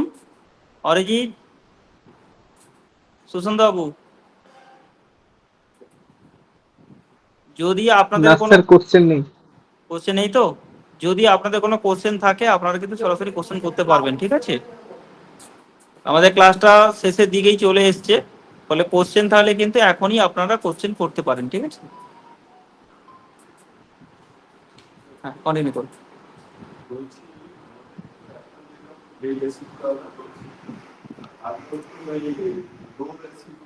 উইন্ডো স্প্লিট বল, স্প্লিট বল ডিফারেন্স। না, যেহেতু ফার্স্ট কোশ্চেন কি কোশ্চেন করেছে? মানে আমাদের আমরা কিন্তু মানে ও, দেখো আমার এসি যদি 24 ঘন্টা চলে সেক্ষেত্রে আমি ইনভার্টার নিলাম, ঠিক আছে। ইনভার্টার এসি অ্যাকচুয়ালি অফিস পারপাসে ইউজ করাটাই বেটার, অফিস পারপাস, ঠিক আছে, বা হোটেল, রেস্টুরেন্ট বা আমার হসপিটাল, এই পারপাস যেগুলো 24 ঘন্টা চলতে থাকে, ঠিক আছে। এটিএম, এই ক্ষেত্রে ইনভার্টার এসি ঠিক আছে, বাট নন ইনভার্টার এসি আমাদের ঘরের জন্য বেশি। আমরা বলি টেকনিশিয়ানরা বলি সমস্ত টেকনিশিয়ান নন ইনভার্টার এসি বেস্ট। কারণ কি, কস্টিংটা দুটো আলাদা। ইনভার্টার এসি দাম বেশি, নন ইনভার্টার এসি দাম কম। ইনভার্টার এসি দুটো বেশি দেওয়া হয়, কোনো কোনো তিনটে কি করি, ডিসপ্লে পিসি, ডিসপ্লে পিসিটাকে ধরি না। ডিসপ্লে পিসি মানে যেটা আমরা দেখতে পাই 24 দিন 24 ঘন্টা, ওটা হচ্ছে ডিসপ্লে পিসি, ওটাকে ধরি না, ওটাকে বাদ দিয়ে দুটো পিসি, একটা ইনডোর পিসি, একটা হচ্ছে আউটডোর পিসি। পিসিবি কেউ বলতে পারে না কবে খারাপ হবে, আর এখন সব চাইনিজ প্রোডাক্ট। মাঝখানে কি হয়েছিল আমাদের বাড়িতে যখন মানে শর্ট সার্কিট হয়েছিল তখন আউটডোরের যে বড় পিসিটাই গেছিল ভেতরেই একটা মানে রেগুলেটর জিনিস করলে ওটা ছাড়া এইবারে নরমাল নন ইনভার্টার আইসি থিংস ধরো 1000 টাকার মধ্যে, মানে একটা এক্সাম্পল 1000 টাকার মতো হয়ে গেল, সেখানে ইনভার্টার এসির ক্ষেত্রে মিনিমাম 3500 টাকা খরচা। এটা ভালো কথা এটা তো রিপেয়ারের ক্ষেত্রে, রিপেয়ারের ক্ষেত্রে নন ইনভার্টার মেশিনে একটা মোটর হয়, সেটা হচ্ছে এসি মোটর, তো কারেন্ট করার জন্য কলটা চলবে মানে এক্সাম্পল দিচ্ছি, যেগুলো বলেছি কি মেনটেন করেছে, সেটা হচ্ছে এসি 220 ভোল্ট ডাইরেক্ট 780 টাকা দাম, একটা এক্সাম্পল। সেই মোটর যদি ইনভার্টারে ক্ষেত্রে যায় 2800 টাকা দাম, কোনো গ্যারান্টি নেই। এই জন্য আমরা যখনই বলি যদি কেউ কিনতে যায় আমরা বলি ঘরের পারপাস আছে, আগে আমরা জিজ্ঞেস করি তো আপনার ঘরটার এরিয়া কত আর কতক্ষণ চলছে, ঠিক আছে। সেই ক্ষেত্রে আমরা বলি বেস্ট হচ্ছে নন ইনভার্টার। যখনই কিনতে যাবে ব্রেন ওয়াশ করে নেবে আপনার কিসে, ইনভার্টার, ইনভার্টারে একদম টোটাল ব্রেন ওয়াশ করে নেবে, ওদেরকে শেখানোই আছে তাই রাখি তো রাখেই। এই নন ইনভার্টারটা নেই তো মার্কেটে স্যার আছে আছে মানে কিন্তু ওরা ওখানে একটা বেশি চায় না। আপনি যদি আপনি এই রাস্তাটা ধরে এসেছেন এইখানেই আমাদের এখান থেকে কেনা বলছে আমরা তো এখানে শুধু ইনভার্টার রাখি এই সিনা সিনাটা বেশি হ্যাঁ স্যার ভোল্টেজ রেগুলেটর লাগানো উচিত ঠিক আছে, ইনভার্টার যে স্টেবিলাইজ Stabilize। ইনভার্টার আচ্ছা ভোল্টেজ কনজাম্পশন পাওয়ার কনজাম্পশনটা ইনভার্টারে তো কম কম ইনভার্টার বেশি হচ্ছে মানে লয়েড থেকে শুরু করে যা রাখছে সবই ইনভার্টার পাওয়ার এফিসিয়েন্সিটা তাহলে ইনভার্টার কি বলছেন? হ্যাঁ উইন্ডো, উইন্ডো এসি আর স্প্লিট এসির মধ্যে ডিফারেন্স কিছুই নেই, চারটেই আছে, বিসিসি চারটে আছে। আমার স্প্লিট এসি খরচা বেশি, মেইনটেনেন্স খরচা বেশি, উইন্ডো এসি মেইনটেনেন্স খরচা কম। হ্যাঁ ওই যে প্রথমেই বললাম মানুষ সামনে চলেছে অ্যাডভান্স টেকনোলজি, দেখতে সুন্দর সেটাই ব্যবহার করি। দেখি যদি কোনো ঘরে উইন্ডো এসি থাকে সেই ঘরে ঢুকে আর যদি কোনো স্প্লিট এসি হয় সেম টেম্পারেচার, দুটো 60 ডিগ্রি টেম্পারেচার, দুটো 16 ডিগ্রি টেম্পারেচারে চলছে, ঠিক আছে, কিন্তু দুটো টেম্পারেচারটা অনেকটা আলাদা। চিলনেস, একটা চিল হয় না, চিলনেস ভাবে উইন্ডো এসিতে বেস্ট হয়, উইন্ডোটা বেশি হয় না, ঠান্ডাটা ভালো ভালো থাকে, কস্টিংটা কম হয়। কেন? সব দেখবে পুরো সিস্টেমটা একটা এরকম বক্সের মধ্যে থাকে, মানে বক্সের মধ্যে থাকে, এক সাইডে একটা জালি জালি থাকে, কন্ডেন্সার থাকে, কোন সাইডে কি থাকে, ইভাপোরেটর থাকে, আর এরকম সামনে থেকে এক জায়গাতে হাওয়া আসে। এর দামও কম তো এটা না উইন্ডোজ দাম বেশি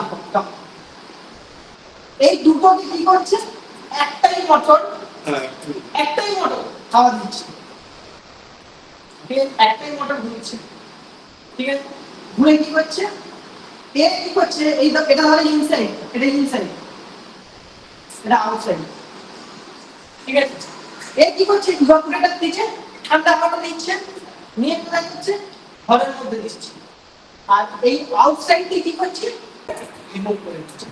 ক্যাপিলারি টিউব যেটা আছে আমরা এখন গ্রিড ইউজ করছি ক্যাপিলারি টিউব এবং আমার এই ইয়ারটি ওই ধরনের একটা লং আমাদের ইউজ করি তো ওটা থেকে কি আমাদের কিছুটা হলো কুলিং লস হয় cooling loss? ওটাতে দেখবে ওই যে দুটো পাইপ হয় না ক্যাপিলারি টিউব নাকি দেখ একটা হচ্ছে সাকশন লাইন আর একটা হচ্ছে লিকুইড লাইন কারণ কি এক্সপানশন ভালভের পরে আসবে ওটা লিকুইড স্টেজ চলে আসে আর ওটাকে আমরা বলি লিকুইড লাইন একটা হচ্ছে সাকশন লাইন একটা হচ্ছে লিকুইড লাইন স্বাভাবিক লিকুইড লাইন মানে ওটা ঠান্ডা ইভাপোরেটর আসছে একটা দেখো মোটা পাইপ মানে একটা হচ্ছে সরু পাইপ সরুটা হচ্ছে লিকুইড সরুটায় কখনো হাত দিয়ে দেখবে ঠান্ডাটা বেশি হয় আর মোটাটা দেখবে ঠান্ডাটা কম হয়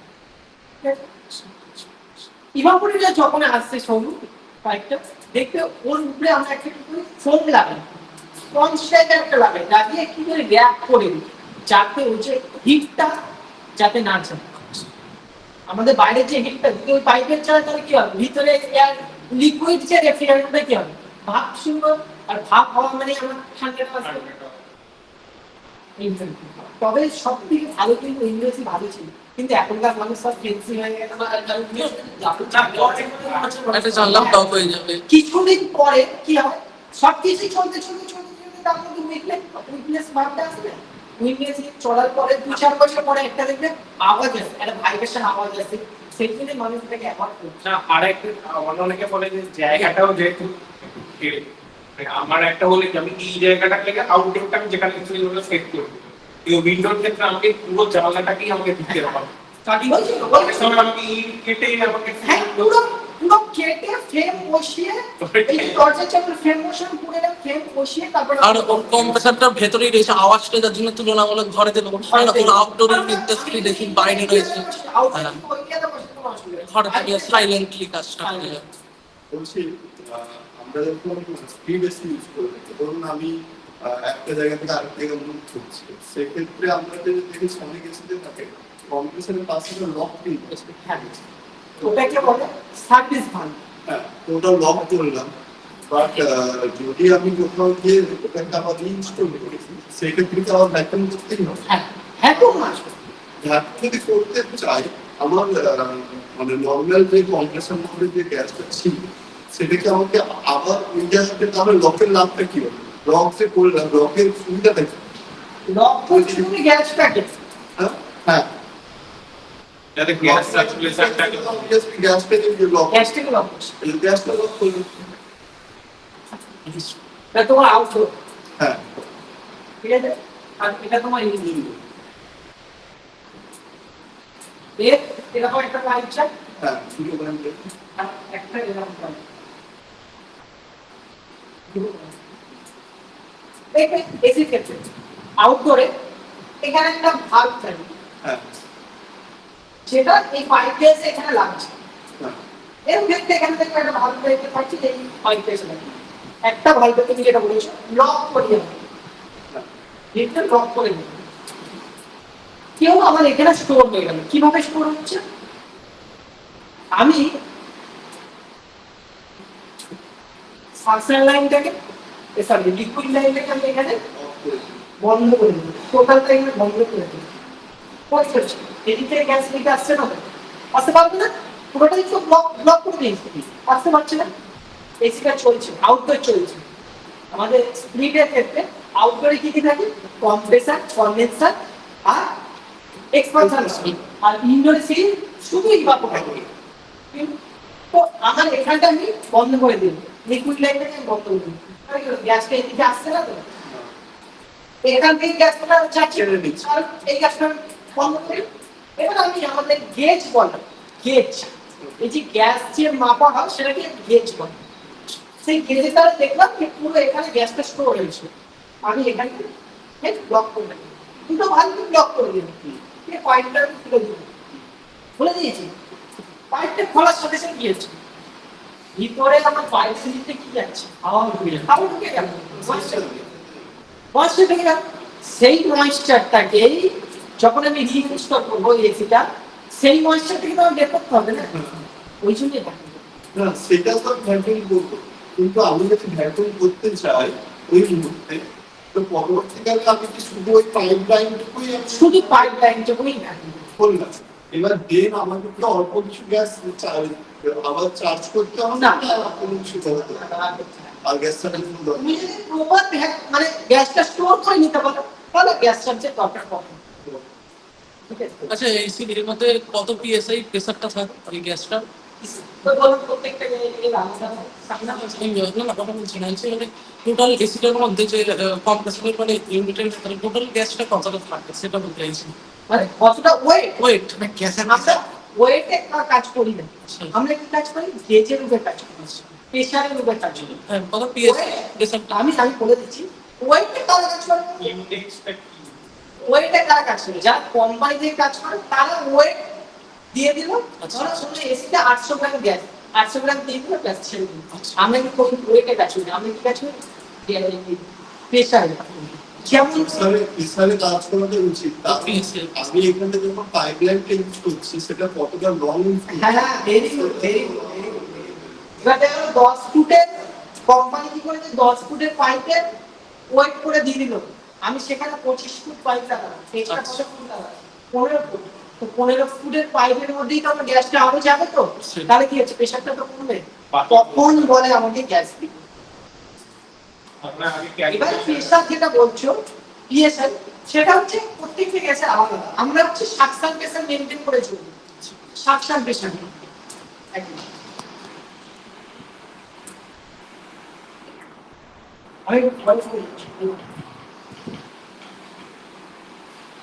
আমরা হচ্ছে সাকশন প্রেসার মেইনটেইন করে চলি, ঠিক আছে? যেমন 22 আর 22 চলে যাচ্ছে আর 22 এর কত মেইনটেইন করি 60 থেকে 70।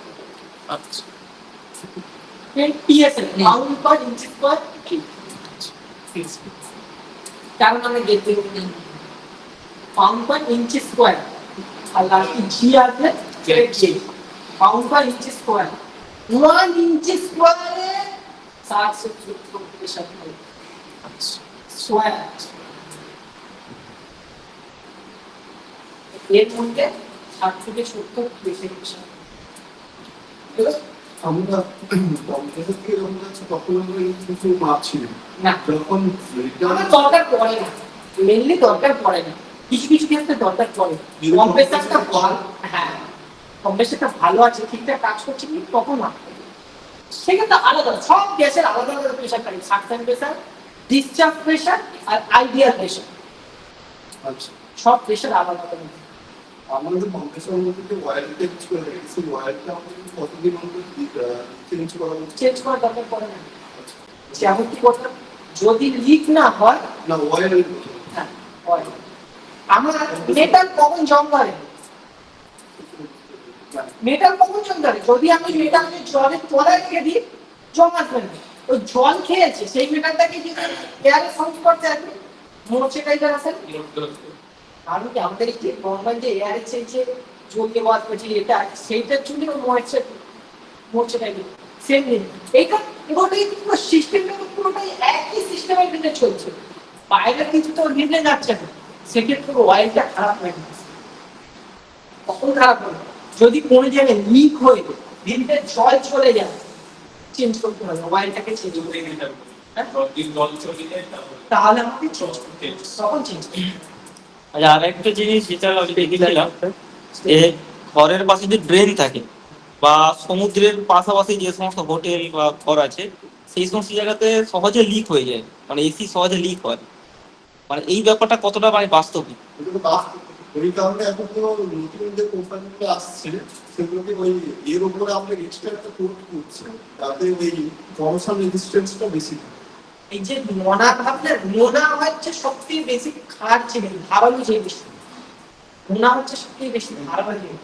তো ও কি হচ্ছে বলুন, আস্তে আস্তে আমাদের যে যে পাইপ যেগুলো আছে সেগুলোকে ক্ষতি করছে, আস্তে আস্তে আস্তে আস্তে ক্ষতি করছে।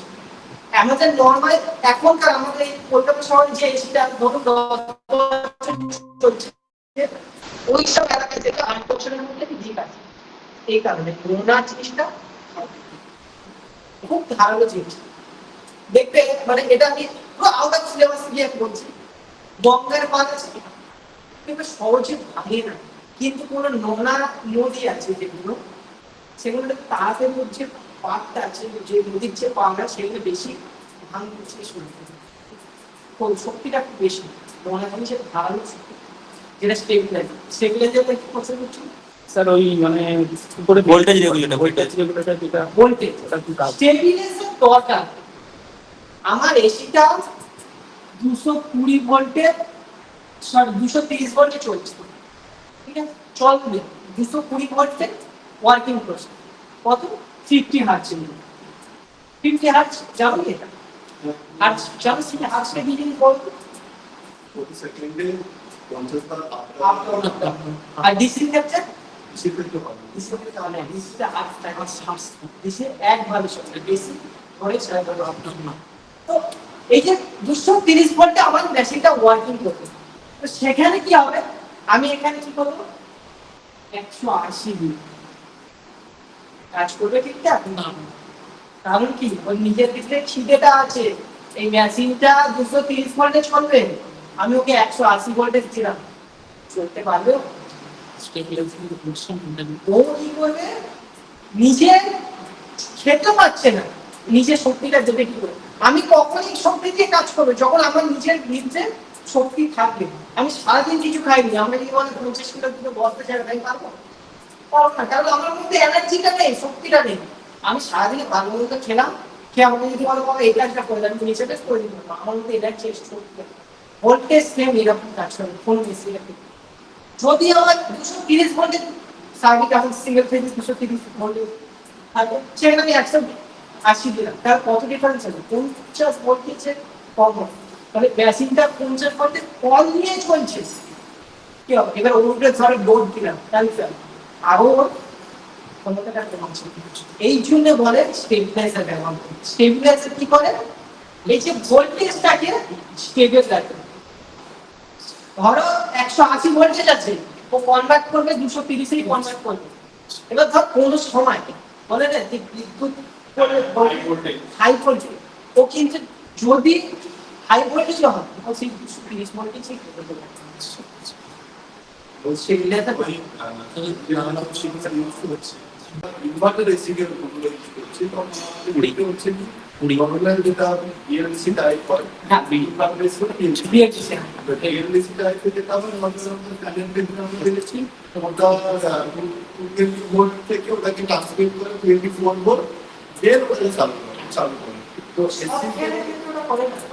আমাদের ওই নরমাল সিলিং ফ্যানের কথা বলি। ও সিলিং ফ্যান, হ্যাঁ, সেই কারণে বললাম যে এসির ক্ষেত্রে ওর ভোল্টেজটা কি এরকম 24 ভোল্ট বা এরকম আছে, না ও 220 ডিসি কনভার্ট করে চালাবে? ওটা এসির ক্ষেত্রে এসির কিছু কিছু পার্টস আছে অনেকগুলো, এটা তো ওই যে 12 ভোল্টের অনেকগুলো পোর্ট আছে। এটা 12 ভোল্টের ওয়ার্ক। হ্যাঁ, দেখা যায়।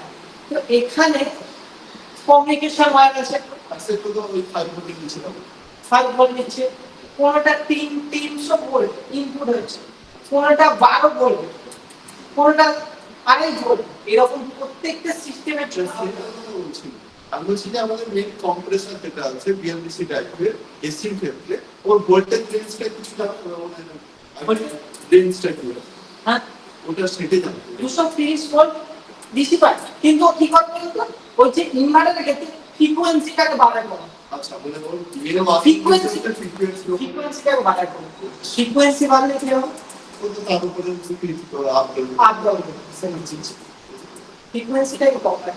এসি ইনভার্টার এসি যত কমবে না, সব ফ্রিকোয়েন্সির উপরে কাজ করে। যদি ফ্রিকোয়েন্সি কি এই 50 হার্টজের কাছাকাছি থাকে, না ওটাকে বাড়িয়ে অনেক আরো বাড়ে, অনেক বাড়ে, অনেক বাড়ে, অনেক বাড়ে, ফ্রিকোয়েন্সি বাড়ালে স্পিডটা বেড়ে যাবে। আচ্ছা মানে ফ্রিকোয়েন্সি মানে অ্যাম্পিয়ারটাকে কন্ট্রোল করে নাকি ফ্রিকোয়েন্সি? ফ্রিকোয়েন্সি আচ্ছা। হার্টজের মধ্যে আমাদের ধরে এটা একটা সমস্যা, আমাদের কি হচ্ছে, একবার উঠছে একবার নামছে, একবার উঠছে একবার নামছে, একবার উঠছে একবার নামছে। মানে একবার ধরছে একবার ছাড়ছে, একবার ধরছে ছাড়ছে, আবার ধরছে ছাড়ছে, এইটা হচ্ছে হার্টজ। এটা প্রত্যেক সেকেন্ডে কি হচ্ছে, 50 বার আপনার হচ্ছে, বাইরের বাইরে থেকে 60 বার। কারো ফোন আছে, এই টিম লাইটটা একটা ক্যামেরা অন করো, ঠিক করে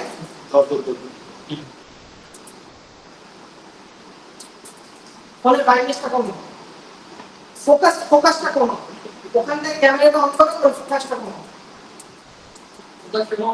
ফোকাসটা অন করো, কমাও, লাইটের ফোকাসটা, তোমার ফোনের ক্যামেরার ফোকাসটা সিনে কাজ করো। হ্যাঁ হচ্ছে না? এই যে আমরা প্রত্যেক সেকেন্ডে এই লাইটটা 50 বার অন হচ্ছে অফ হচ্ছে, অন হচ্ছে অফ হচ্ছে, কিন্তু ওইটা এত তাড়াতাড়ি হচ্ছে আমাদের চোখে মনে হচ্ছে ওটা চলছে, কিন্তু ডিসি ক্ষেত্রে এটা হবে না। ডিসি মানে কি, যদি কোনো এলইডি লাইট হয়, এলইডি লাইটে তুমি যদি দেখো সেটা পাবে না, এটাই হচ্ছে। আচ্ছা, এটা তাহলে ওই থ্রি ফেজ এসি সিস্টেমে চলছে। থ্রি ফেজ এসিতে যেটা হয়ে থাকে ওই ইন্ডাস্ট্রিয়াল যে ওই সেট সিস্টেম, ঠিকই বলে, সিগন্যাল এসি ঘুরতে থাকে, ওই কোনটা ফিক্সড থাকে না। ওইটাকে হার্স বাড়িয়ে ওই তিনটে ফেজকে ইয়ে করে এটা স্পিড আপ ডাউন করতে হবে। সিগন্যাল এসি কখনো এটা কাজ করছে, এটা স্টপ হচ্ছে, কখনো এটা কাজ করছে, স্টপ, এরকম করে।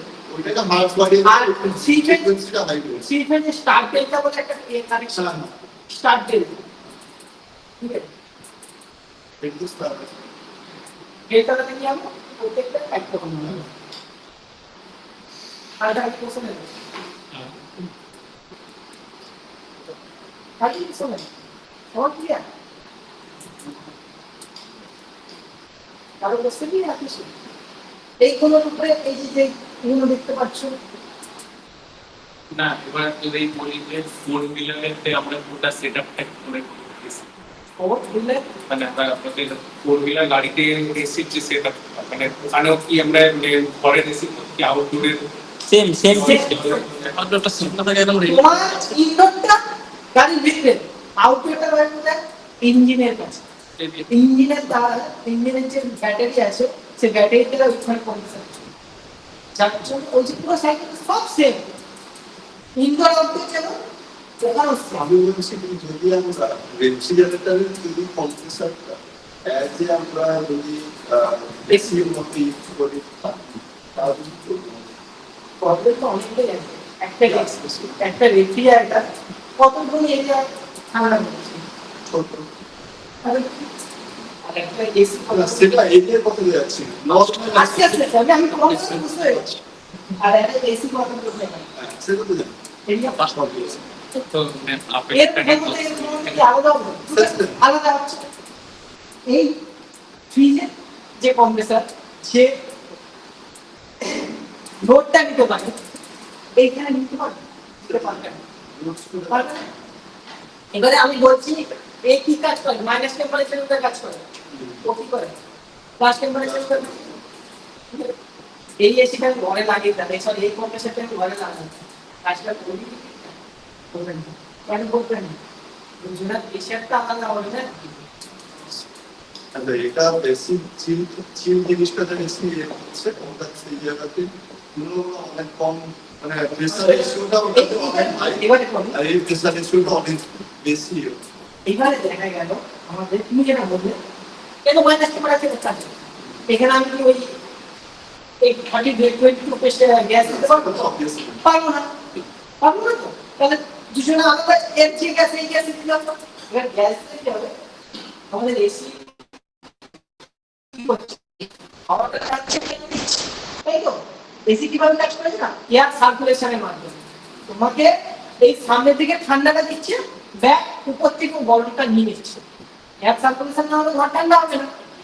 সেম জিনিস কি হচ্ছে, এইবারে আমাদের ফ্রিজ এই সিস্টেমটা যদি আমি লাগাই, তাহলে এই সিস্টেমকে ঘর ঠান্ডা করতে হচ্ছে, তাই ইভাপোরেটর তাহলে কি হবে, পুরো বরফ জমে যাবে, পুরো বরফ জমে যাবে। এইবার আমার ফ্যানটা এখানে লাগিয়ে দিলাম,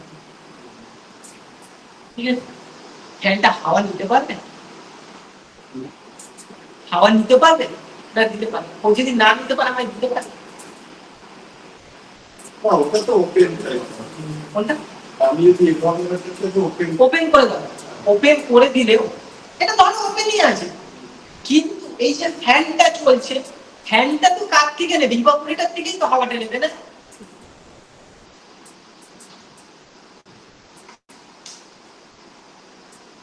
এটা ধরে নাও ইভাপোরেটর, এটা পুরোটা আইস ব্লক হয়ে গেছে, এই সাইড তো ব্লক, এই সাইড তো ব্লক। এই সামনে থেকে ফ্যানটা লাগিয়ে দিই কি হবে? এয়ার সার্কুলেশন করতে পারবে? এই জন্য বলে আমাদের ঘরে দেখবেন যদি হিউজ পরিমাণে বরফ জমে যায় না ইভাপোরেটরে, ওই জন্যই বলে যে ডিসচার্জ করতে, কারণ হিউজ বরফ জমে গেলে ঠান্ডাটা হবে না। কেন ঠান্ডা হবে না? কেন ঠান্ডা হবে না কেউ বলতে পারবে? মাঝখানে তো বরফের বরফের লেয়ার তৈরি করছে, হিটটা তো নিতে পারছে না। হিটটা তো নিতে পারলে এবার এর উপরে আইস জমে গেছে, মোটা হয়ে আইস জমে গেছে, তাহলে কি হচ্ছে আমার হিটটা কে নিচ্ছে? আইসটাই নিয়ে নিচ্ছে। আইসটা নিলে কি হবে? বলতে শুরু করবে যে জল হতে শুরু করবে না। আইসটা কার নেওয়া দরকার ছিল? কয়েলের নেওয়া দরকার ছিল, তাহলেই আমার ফ্রিজ বলো এসি বলো ঘর বলো ঠান্ডা হতো। কে নিচ্ছে? গরম নিচ্ছে, কয়েল নিতে পারছি। আমরা যখন ডিফ্রস্ট করছিলাম তখন এসির মধ্যে কি চেঞ্জ হয়েছে? এসির মধ্যে কম্প্রেসারটা পুরো স্টপ করে দিচ্ছে। আচ্ছা, কম্প্রেসার স্টপ মানে আমি প্রথমেই বলে দিচ্ছি সবার স্পিড অফ করে দিতে হবে। অনেক অসুবিধা নেই। হ্যাঁ, যে মেনটেন করে ডিফ্রস্ট করে তার ক্ষেত্রে ঠিক আছে, ডিফ্রস্ট করলো ঠিক আছে। যে মেনটেন করে না, দেখো 5 বছর পর মনে হলো যে এটা কি সুইচ একবার প্রেস করে দেখি, হ্যাঁ। প্রেস করলে ওটার রিটার্ন ব্যাক আসবে না। কারণ কি? ওর ভিতরের যে মেকানিজম সেগুলো এতদিন কি ছিল? বন্ধ ছিল, স্টক ছিল না। এবার আমি হঠাৎ ওকে স্টার্ট লাগিয়ে দিয়েছি, তাহলে কি হচ্ছে? ওই জায়গায় স্পটই হয়ে যাচ্ছে, বলছে ফ্রস্টিংটা অনেক তাড়াতাড়ি হয়, মানে ওটা তো হবে। টাইমটা এতটা কম থাকে আর জমতেও বেশিক্ষণ টাইম লাগে না, অনেক তাড়াতাড়ি হয়ে যায়। ওটা তো তোমার ডবল ডোরের ক্ষেত্রে বললি, না সিঙ্গেল ডোরের ক্ষেত্রে সিঙ্গেল ডোরের ক্ষেত্রে টাইম লাগে না। বলতে অনেকদিন টাইম লাগে। আমাদের আছে দেখে তুই অফ করে দিলে এক রাত্রে কারণ দেখি ওই যে অতিরিক্ত যে বরফটা জমেছে ওই বরফটা কি গলে গেছে? গলে কোথায় গেল? যেটা উঠছে বেঁচে গেছে। আচ্ছা, বলছি ডিফ্রস্টটা কতদিন মতো করা উচিত? সেটা তোমার খাবার দাবার আর বরফটা উঠে দিচ্ছে। আমাদের একবার ডিফ্রস্ট করলে আবার ডিফ্রস্ট করলে বরফটা কমতে কতক্ষণ সময় লাগবে? সেটা তো ঠিক কতটা বরফ জমেছে তারপরে বরফের উপরে নির্ভর করে। একবার বললে বরফটা গলে এলে কি মানে যে ডিফ্রস্টের টিপে ছিল পরে যাওয়া অটোমেটিক আমাদের ও ডিফ্রস্ট অটোমেটিক হয় না, বলটা না অটোমেটিক হয় না। ডিফ্রস্টটা তুমি সুইচটাকে অন করে দিলাম, করে দিলে আবার কি হলো? ওটা যে আসবে ওটা অটোমেটিক চলে আসবে। তো সুইচটা অন না করে জাস্ট অফ করে দিলে তো ঝামেলা মিটে যায়। হ্যাঁ, ডিফ্রস্ট সুইচটা হাত ধরে না, ডাইরেক্ট সুইচটা অফ করে মানে ফ্লিক অফ করে দিতে গ্যাপ করছে ও কিসের দ্বারা? কিসের কি করে বুঝবে যে ভেতরে সফটওয়্যার তো তো টেম্পারেচার থার্মোস্ট্যাট করেছিল, থার্মোস্ট্যাটকে ডিফ্রস্ট করে। থার্মোস্ট্যাটে একটা সেন্সর, একটা সেন্সর এই ভিতরে কি থাকে? রেফ্রিজারেটর। এই রেফ্রিজারেটরে কি বলে? পোলার টাইপ রেফ্রিজারেটর, পোলার টাইপ গ্যাস। এই গ্যাসে কি হয়? অল্প হিটে বাষ্প হয়, ওর প্রেশারটা বেড়ে যায়, অল্প হিটে ওর প্রেশার বেড়ে যায়। এখানে কি থাকে? আমি জাস্ট তোমাদের বেসিক একটা দেখাচ্ছি। এখানটা একটা স্প্রিং, ঠিক আছে?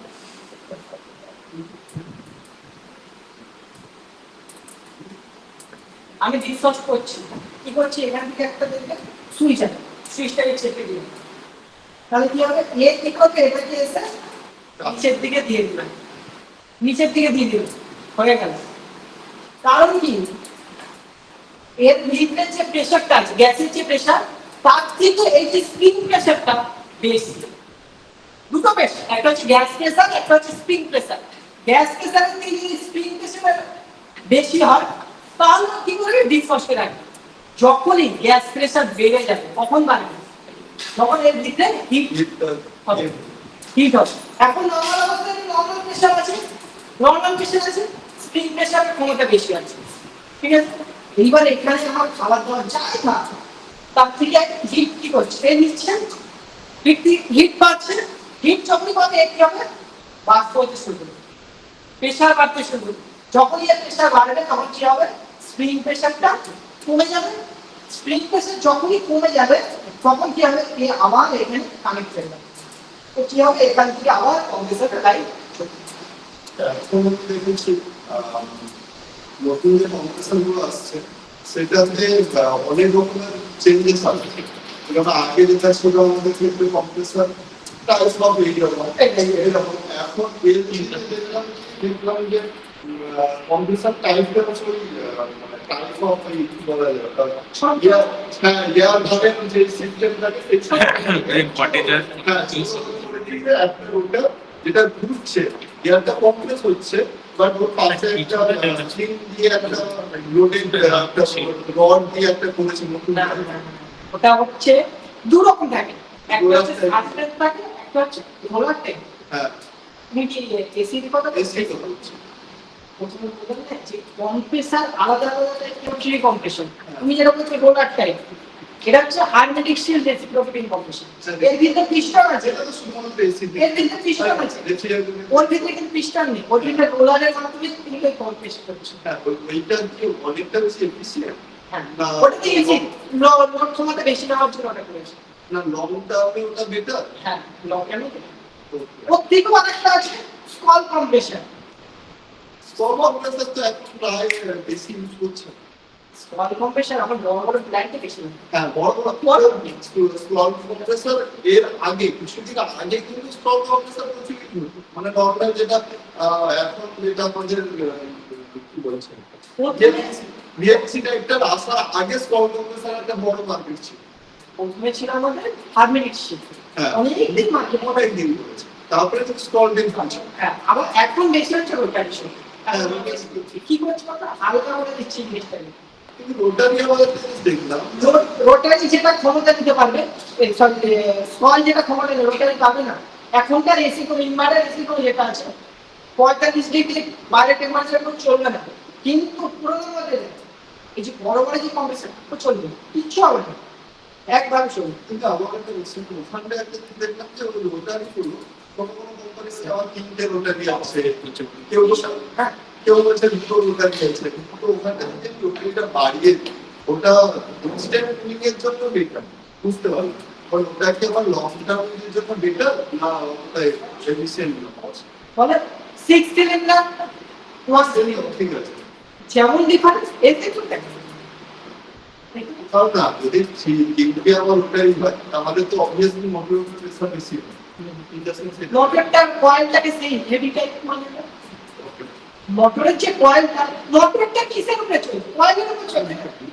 প্রথমে আমি একটা সরু একটা কয়েল দিয়ে বানাচ্ছি মোটরটা, হ্যাঁ এখন এবার আমি একটা মোটা ওয়ার দিয়ে বানাবো, তাহলে স্বাভাবিক এর থেকে ক্ষমতা বেশি হবে।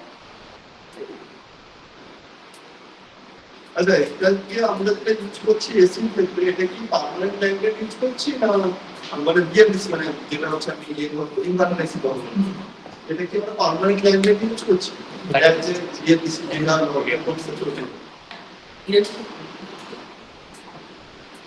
আর কিছু এটা সিম্পল না, এটা সিম্পল বলছেন নেই। এটা তো অনেক বড় চিপটা, হ্যাঁ হ্যাঁ এটা কিন্তু এক্সাক্ট উদাহরণ দরকার একটা এসিটা বলানো হচ্ছে ঘরে এসি এটা লাগাতে পারে। উদাহরণটা দরকার ছিল আরেকটা জিনিস লাইট তাছাড়া আরেকটা দেবে প্রচুর কষ্ট হচ্ছে হ্যাঁ হ্যাঁ, এটা সেটা ফার্স্ট ক্লাস হয়েছে। হ্যাঁ এই দিক না আরেকটা লাইটের আমাদের প্রচুর প্রেসার ছোট প্রেসার না না